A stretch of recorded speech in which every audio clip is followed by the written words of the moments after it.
Merci beaucoup. C'est effectivement une avant-première pour moi, donc j'arrive très fébrile. Merci beaucoup Léo pour la petite séance de sport, parce que du coup je me suis un peu zénifiée avant de monter sur scène. Donc vous êtes aussi les organisateurs d'événements, vous êtes les hôtes de ces événements sportifs de renommée internationale. Vous pratiquez, vous faites pratiquer des activités physiques, qu'elles soient nautiques, aquatiques, sur terre, et même j'ai vu grâce à la vidéo tout à l'heure aérienne. Mais aujourd'hui, vous le savez mieux que quiconque, les règles du sport changent, et en particulier pour les pratiques outdoor. Alors, comme c'est la première présentation de cette étude, je me suis limitée à 5 tendances, et j'ai surtout axé sur les pratiques outdoor, sauf une, pour que ça ait aussi du sens par rapport au territoire. Actuellement, on note, je fais 5 constats. Le premier, c'est qu'on a une inflation des coûts des équipements qui entraîne du coup une chute de leur accessibilité. On a aussi une hyper compétition qui entraîne une fatigue à la fois des athlètes, mais aussi du public.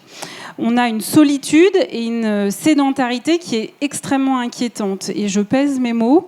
2 études sont sorties, donc une en 2020 et une en 2024, si je ne dis pas de bêtises, sur la dernière, qui montrent que 95% des Français ne bougent pas assez physiquement. Donc tu vois Léo, tu as un gros potentiel d'entreprise pour ton entreprise. Et on a en France 50 000 personnes qui meurent d'immobilisme. C'est-à-dire qu'il n'y a rien, il n'y a aucune autre cause à leur mort que le fait qu'ils ne bougent pas suffisamment.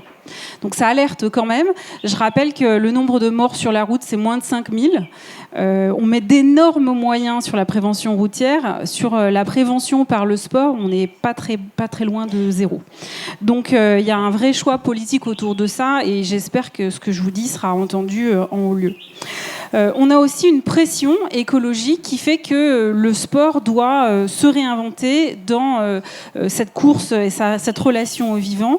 Et on a une révolution technologique qui modifie complètement les manières de s'entraîner, les manières de penser la performance. Et ce qui est intéressant aussi, c'est qu'il y a énormément d'opportunités, et d'opportunités business qui vont avec ça, d'opportunités de santé. Mais il y a aussi le pendant qui est un risque de déshumanisation qui est très important. La vraie question, elle est finalement assez simple. Est-ce qu'on a envie que le sport et le futur du sport soient uniquement une industrie hyper performante, ou est-ce qu'on a envie que ce soit plutôt une culture qui soit vivante, qui inspire et qui rassemble ? Alors, si on regarde du côté de l'industrie performante, on n'est pas déçu. Si on regarde les chiffres, selon ce qu'on prend comme étape de la chaîne de valeur, on voit qu'on a entre 700 et 2650 milliards de dollars en termes de poids de l'industrie. Donc c'est colossal, c'est 1 à 3% du PIB mondial. Merci beaucoup. On voit aussi que si on regarde ces 5 dernières années et surtout les 5 prochaines, les projections, donc on a ces 5 dernières années, on a une énorme croissance de la taille du marché, et les projections montrent qu'on devrait être autour d'une croissance de 6% par an, avec des moteurs de croissance qui sont très importants.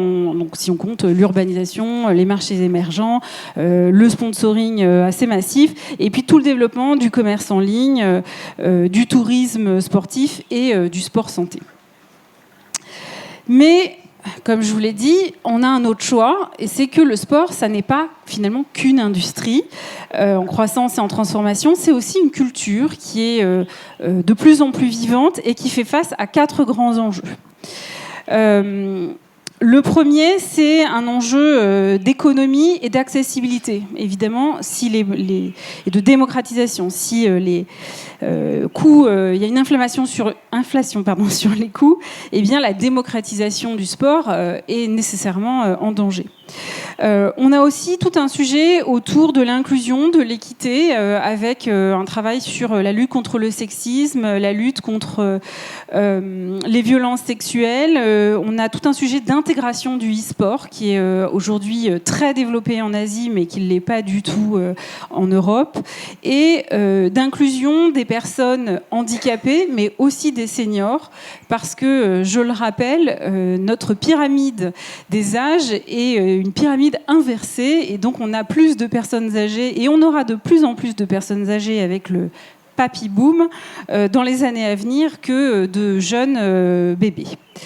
Et les deux derniers points, donc le sujet de la durabilité des pratiques et de la responsabilité environnementale, et puis évidemment celui de l'intégration de la technologie et de la gestion de la performance qui enrichissent la pratique, mais aussi, si on parle de sport-spectacle, ça enrichit de plus en plus l'engagement des fans, et ça c'est quand même très intéressant.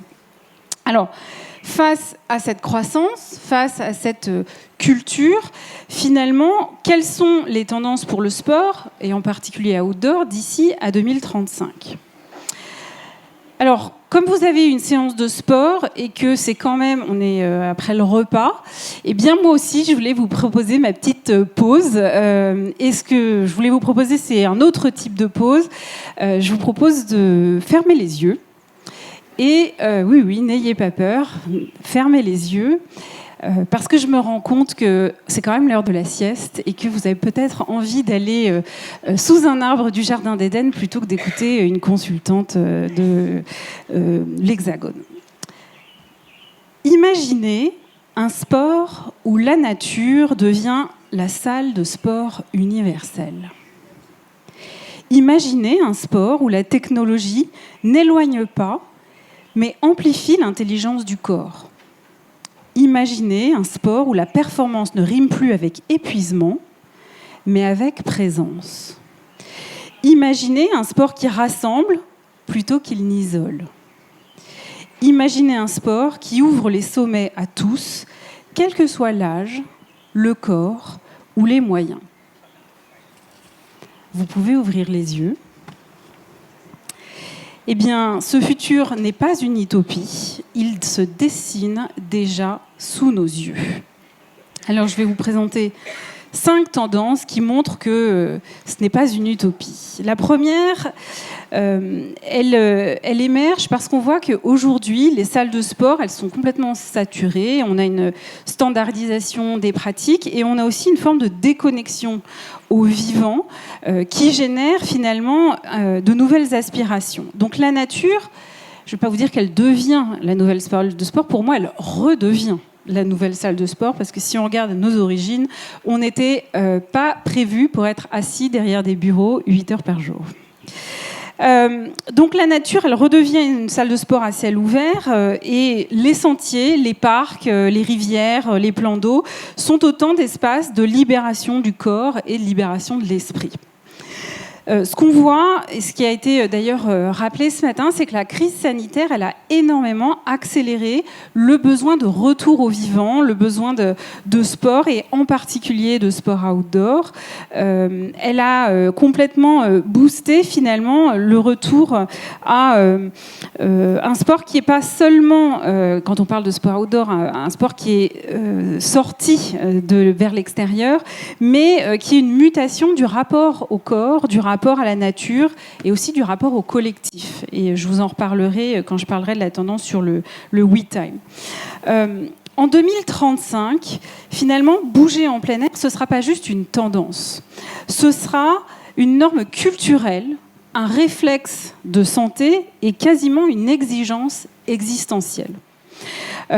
Donc les marques, les destinations touristiques, tous les acteurs du sport qui sauront créer des dispositifs qui sont adaptés à ce besoin existentiel, à condition évidemment que ce soit esthétique, accessible et responsable, eh bien, ils participeront à un basculement du corps vivant dans un monde lui aussi vivant. Ce qui est intéressant, c'est qu'on le voit, y compris dans des politiques publiques, puisque l'État français, alors j'ai envie de parler au passé, s'était engagé à verser, à engager 300 millions d'euros pour des équipements de proximité, dont une majorité outdoor. Je dois vous dire que depuis quelques jours, je ne sais plus trop où l'argent va aller. Voilà, je vais mettre quelques guillemets autour de tout ça. En tout cas, ce qui est intéressant, c'est que finalement, le sport, il est plus déconnecté du monde. En fait, il y prend racine. Et ça m'amène à vous parler de cette deuxième tendance, qui est la seule qui n'est pas complètement enracinée dans notre monde, mais qui simplement accompagne ce qui se passe vers le futur. Puisque aujourd'hui, le manque de suivi individualisé, des entraînements qui sont parfois un peu archaïques, et les blessures qui peuvent s'en suivre, finalement motivent l'adoption d'un certain nombre de technologies par les pratiquants d'activités physiques. Donc en 2035, on peut se poser la question de savoir si le futur de l'humain, est-ce que c'est de devenir un cyborg ou un athlète augmenté ? Évidemment, je crois assez peu à la thèse des cyborgs, mais par contre, on voit qu'avec l'IA, la biométrie, les jumeaux numériques, on a tout un équipement qui petit à petit se développe pour permettre de devenir la meilleure version de soi-même, le meilleur athlète possible. Et finalement, tous ce qu'on appelle les wearables, donc les t-shirts connectés, les chaussures connectées, pour moi qui viens des Alpes, les skis connectés, mais aussi les vélos connectés, les bagues, je vous ai mis un exemple en photo, tout ça permet de transformer en temps réel des signaux physiologiques en plans d'effort, mais aussi en plans de récupération ultra personnalisés pour les personnes qui les utilisent. Alors on voit qu'on a une sorte de chose qui va assez loin. J'ai trouvé des chaussons d'escalade qui vous permettent de vous réajuster, de réajuster votre équilibre si jamais vous êtes mal positionné. On voit aussi une mesure de puissance de course selon le relief en trail. Donc on n'est plus, je ne sais plus où s'arrête la technologie aujourd'hui. Et finalement, on a une sorte de fusion entre le réel et le virtuel, où les avatars, la réalité augmentée, les parcours gamifiés. On va même jusqu'à des dômes. À Los Angeles, j'ai eu la chance, je sais pas, j'ai fait l'expérience du Cosmos Stadium, qui est un espèce de demi-dôme où on peut suivre les entraînements des équipes de football et de baseball de Los Angeles, donc en temps réel, et pour certains, même faire les entraînements ou essayer de faire les entraînements en même temps que les athlètes.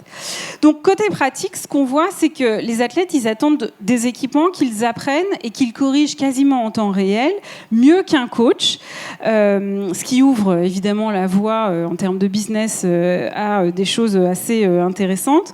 Et puis côté spectacle, on voit aussi que la compétition devient une expérience multisensorielle qui quelque part brouille la limite entre acteur et spectateur. Donc on voit des choses comme ça qui se développent, qui sont assez intéressantes. Mais une fois de plus, ce qui me semble important pour vous ici à La Réunion, c'est de se recentrer sur le sujet de l'outdoor et de la slow performance et de la micro-aventure. Alors je ne vais pas trop rentrer dans le détail de la micro-aventure parce qu'il y a 3 ans, quand j'avais fait une présentation sur le futur du tourisme qui était issu de 2020, j'avais beaucoup parlé de micro-aventure, donc je ne vais pas revenir dessus. Par contre, je vais insister un tout petit peu plus sur cette notion de slow performance. Et ce qu'on voit, c'est que face à l'hyper-compétition, face à une forme d'obsession du dépassement de soi, on a une nouvelle philosophie qui émerge où on est à la recherche d'une pratique qui est plus douce, qui est plus ancrée, qui est plus à l'écoute, et où finalement ce qu'on valorise, c'est pas l'effort lui-même, mais l'émerveillement qu'on a pu vivre pendant l'effort. Bon, à mon avis, il doit y avoir une histoire de dopamine et d'autres hormones qui travaillent aussi dans notre corps. Mais ce qui est intéressant, c'est que désormais, les aventuriers, ils ne recherchent plus à dominer le sommet ou à atteindre nécessairement les sommets, mais plutôt à habiter pleinement le chemin qu'ils prennent, et qui est d'ailleurs pas toujours vers un sommet, mais parfois autour d'un sommet. Donc finalement, cette forme d'aventure, cette forme de slow performance, mise, alors pardon sur une nouvelle fois les anglicismes, mais sur le low impact, high emotion. Tout ça pour dire que c'est vraiment cette notion d'émerveillement qui prime sur la notion d'effort. Et ce qu'on voit, c'est que, et c'est assez intéressant de regarder d'ailleurs les analyses de flux Instagram sur ce qui ressort, eh bien on voit que de plus en plus une sortie en gravel, en vélo gravel local, ou une balade et une nuit en bivouac, eh bien font autant, voire même plus de vues qu'une surperformance dans un stade ou même à l'extérieur. Donc, ce qu'il faut retenir de cette tendance, c'est qu'à l'avenir, eh bien, il va falloir ralentir pour mieux sentir. Alors, je vous parlais tout à l'heure très rapidement de cette quatrième tendance, le me time, et on passe du me time au we time. Et donc, c'est l'idée que si les technologies de communication génère un isolement dans la population et on voit de plus en plus une désaffiliation aux clubs traditionnels et aux fédérations traditionnelles, eh bien, on a des applications comme AllTrails ou Strava qui, eux, alors qu'elles sont numériques, qu'elles sont digitales, eh bien, elles recréent des communautés dans le monde réel. C'est assez intéressant. Et donc, à l'avenir, finalement, eh bien, le sport va s'émanciper de la logique complètement solitaire et individualiste. Donc il redevient, ou il devient un espace et un temps de reconnexion à l'humain par le partage, où finalement le corps en mouvement est ce qui génère une forme d'adhésion pour soigner, s'il en était besoin, nos solitudes contemporaines. Alors, je vous disais, le sport devient une forme de rituel social. On a des groupes hétérogènes qui commencent à se reformer pour combattre cet isolement, se reconnecter par le corps en mouvement. Et j'ai envie de dire, tout simplement, parce que ça me semble adapté ici, parce que courir seul, c'est très bien pour la santé, mais courir à plusieurs, c'est beaucoup plus puissant pour l'âme. Alors petit à petit, ce qu'il faut retenir ici, c'est en fait la notion de sentiment d'appartenance. En pratiquant collectivement, eh bien, on fait corps, on refait société. Et ce sentiment d'appartenance, eh bien, plus les années vont passer, plus en fait, il va primer sur la notion de performance. Et on voit apparaître comme ça un certain nombre de running clubs informels, des sessions de yoga en plein air, des rassemblements de paddle sur les lacs et des retraite nature qui se crée en dehors de toute structure traditionnelle de club ou de fédération. Donc voilà, c'est assez intéressant aussi de voir comment ces applications dont je vous parlais tout à l'heure réussissent à créer des événements hybrides, donc mi-réel, mi-physique, je veux dire, mi-en ligne. Voilà. Donc je voulais vous donner un exemple autour de ça, qui est celui des Natural Games, qui est un événement qui a lieu à Millau. Il a été créé en 2008.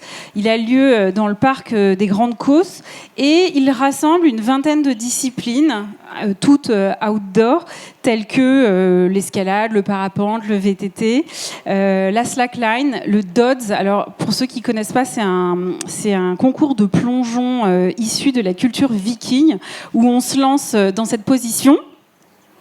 Voilà, et jusqu'à la dernière minute, on reste dans cette position, et puis tout d'un coup, pouf, juste avant l'arrivée de l'eau, eh bien, on s'éclate comme une grosse galette sur l'eau. Ça les amuse beaucoup, moi ça me terrifie, je dois vous dire. Il y a aussi du dragon boat, du kayak, enfin bref, plein de choses. Et la particularité de cet événement, qui rassemble quand même plus de 100 000 personnes sur 3 ou 4 jours, c'est qu'on a un mélange d'athlètes de haut niveau, donc il y a 3500 athlètes qui participent, et de de visiteurs de tout âge, de toute provenance. C'est assez surprenant. Et beaucoup de sport, mais aussi de la musique live, des conférences, des ateliers. Une énorme sensibilisation sur les sujets de développement durable, avec beaucoup de partage de bonnes pratiques d'athlètes notamment, ce qui en fait l'un des plus grands événements outdoor en Europe. Ce qui m'a surprise la première fois que j'y suis allée, c'est le caractère extrêmement convivial de l'événement. Alors peut-être que pour vous, ça semble assez normal parce qu'il y a une ambiance qui est très très conviviale sur le Grand Raid, mais je peux vous assurer que dans l'Hexagone, les événements de ce type, en général, ils ne sont pas du tout conviviaux. En tout cas, les compétitions, elles sont très rarement conviviales. Et là, il y a quelque chose de très particulier entre ce mixte d'amateurs et d'athlètes qui peuvent pratiquer et ce mix de compétition et d'échanges plus formels sur différentes thématiques du sport et de l'environnement. Un autre élément qui est très important et qui fait le succès de cet événement, c'est cette immersion intégrale qui fait que le paysage, il est là, il est vraiment au cœur de l'événement et la nature est au cœur de l'événement plutôt que l'événement est au cœur de la nature. Ma dernière tendance, elle est sur quelque chose qui est très important. Donc, je vous disais tout à l'heure que notre pyramide des âges, elle s'inversait, mais on a aussi une autre tendance, un autre point qui apparaît, c'est que, je vous disais, on a besoin de recréer du commun. Très fortement. On a besoin de générer des émotions collectives, de générer du partage. Mais pour créer du commun qui soit cohérent, qui soit bien représentatif de nos sociétés, eh bien, on ne peut pas se contenter de parler et de créer des événements ou des pratiques ou des lieux de pratique qui seraient accessibles uniquement à des gens qui sont physiquement en pleine possession de leurs moyens. À une forme d'élite jeune et valide, même si je déteste ce terme-là pour parler des gens. Eh bien, à l'avenir, on voit que c'est les équipements qui seront l'un des premiers vecteurs qui permettront une forme d'inclusivité, quel que soit le corps, l'âge ou le niveau de pratique. Donc on voit qu'avec le succès d'un certain nombre d'événements planétaires, et je pense notamment aux Jeux paralympiques de Londres en 2012 et à ceux de Paris en 2024, où on a tout d'un coup le sport paralympique qui a été propulsé, les athlètes paralympiques qui ont été propulsés, et on voit aussi des athlètes comme Adam Popp, là, que vous avez en photo, c'est le monsieur qui a le gilet de course noir, qui pousse une autre image du sport, une autre image du corps et une acceptation d'un corps qui ne serait pas parfait. Grosso modo, on n'a pas tous des Léos sportifs, on a d'autres formes de corps et c'est très très bien de pouvoir les intégrer. Donc finalement, je vous disais, l'inclusion, eh bien, quelque part, elle redessine l'imaginaire du sport. Elle permet aussi des rencontres assez inédites et des formats de compétition assez inédits où on va avoir, par exemple, une personne qui a un handicap et une personne qui n'a pas de handicap qui vont courir ensemble, ou une personne qui a plus de 60 ans et d'autres personnes en relais qui auraient moins de 60 ans, de façon à pouvoir intégrer aussi les seniors dans des compétitions dont ils se sentiraient peut-être parfois exclus. Dans le ski, qui est une pratique que j'ai beaucoup, dans ce qu'on appelle le derby de la Meije, toutes les équipes doivent avoir au moins une femme. Parce que c'est un sport où la place des femmes n'est pas toujours évidente.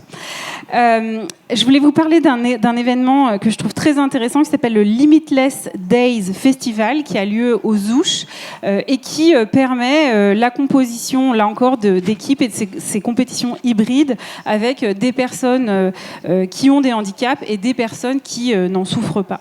Donc ce qu'il faut retenir de cette tendance, c'est que l'inclusivité, elle redéfinit les normes à la fois de pratique et elle fait du sport un vecteur d'émancipation, de lien social et de dignité.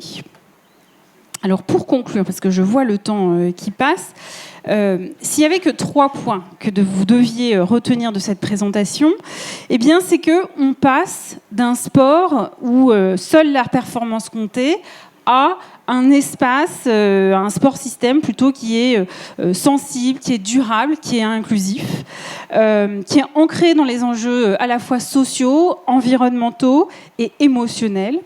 Le deuxième point, c'est que la technologie, elle est au service de l'humain. on n'a pas à devenir les esclaves de la technologie. Et il ne faut pas se tromper là-dessus. Dès lors qu'on se sent esclave de cette technologie, c'est le moment où finalement il faut commencer à mettre de la distance. Et le troisième point, c'est qu'il y a une feuille de route qui se dessine d'ici à 2035. D'abord, c'est l'idée de concevoir des expériences qui soient hybrides et régénératives.